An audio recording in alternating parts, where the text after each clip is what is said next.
c'est-à-dire qu'il y a l'actrice, il y a la scénariste, il y a la productrice. Aujourd'hui, la réalisatrice, rien ne t'arrête.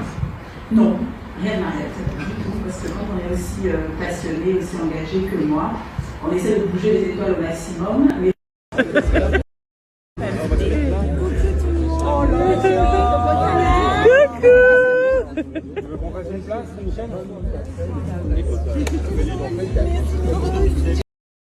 Alors, la convention est terminée et il y a des bus pour nous emmener au cocktail. Mais regardez s'il vous plaît la voiture de Emma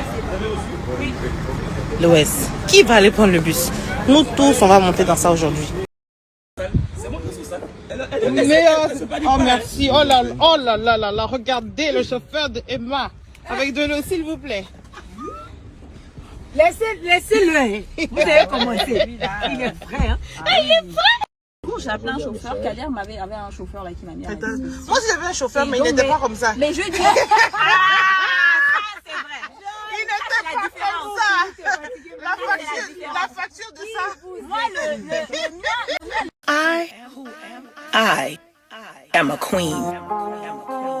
Emma, c'est la star. Elle oui, moi dans les grandes voitures, dans les trucs de luxe, dans les trucs de classe. Elle n'est pas là pour jouer, elle est là pour démontrer dans la démonstration et dans l'action. Mettez les j'aime, partagez, likez. Hey, je vais à la cour d'Emma Loès. Emma Loès, hey, mets tout dans mes temps. Hey, pas facile. Oh. On fait comme en tout cas, c'est chic, tu es belle. Ah, t'es sapé de la tête aux pieds. Soles of my feet. Bravo et encore From the inside out, I am home avec. En tout cas, non, les filles avec la fierté de l'Afrique. Mettez les avec l'ivresse. Elle a capté un hôtel et va goûter du chocolat. Soyez au rendez-vous en tout cas. On parle d'affaires bien sûr, mais je vois, j'aimerais bien être à ta place. Alors, tu joues pardon le rôle de Adjaro.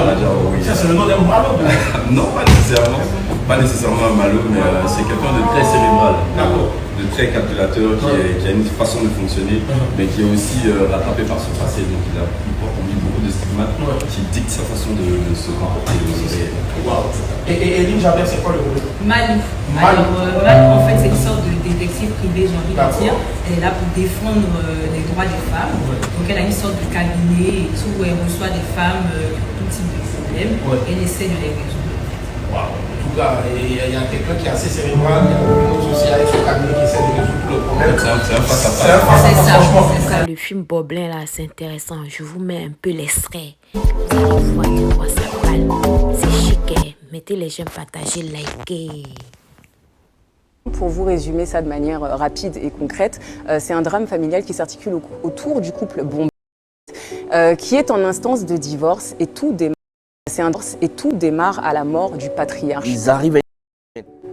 J'ai envie de dire terrible et philosophique même, parce que le juge qui les reçoit leur demande à chacun de trouver 5 bonnes raisons de divorcer. En fait, c'est 5 bonnes raisons vont s'égrener tout au fil de la saison et je vous dis pas s'ils vont divorcer ou pas. C'est là où on se retrouve tous devant nous-mêmes, quand il faut vraiment réfléchir à pourquoi on veut partir. Pas toujours évident d'avoir les bonnes raisons. Et à côté de ça, on a une guerre, comme je vous le disais. Et pour mener une guerre, il faut des personnages. On a Jérôme qui fait appel à Adjaro.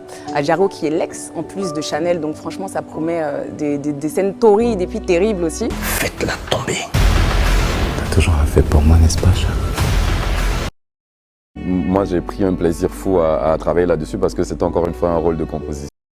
On a Chanel qui fait appel à peu près toutes ses ressources. Chanel fait appel à Malou, qui est donc mon personnage, de faire une enquête pour savoir si son mari est fidèle ou pas. Elle avait un cabinet en fait qui était chargé de prendre en charge la cause des femmes, puis de mener des enquêtes et puis de pouvoir attraper tous les maris qui trompent leurs femmes là.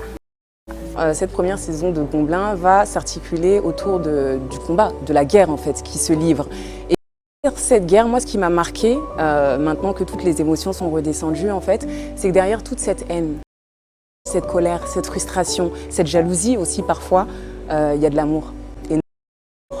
C'est une histoire qui est assez bien ficelée avec beaucoup de rebondissements. Donc quand vous allez regarder, soyez très attentifs parce qu'il y a des choses que vous pouvez rater si vous ne faites pas attention. On explore l'amour, on explore le business, les affaires en famille, l'amitié, on parle de beaucoup de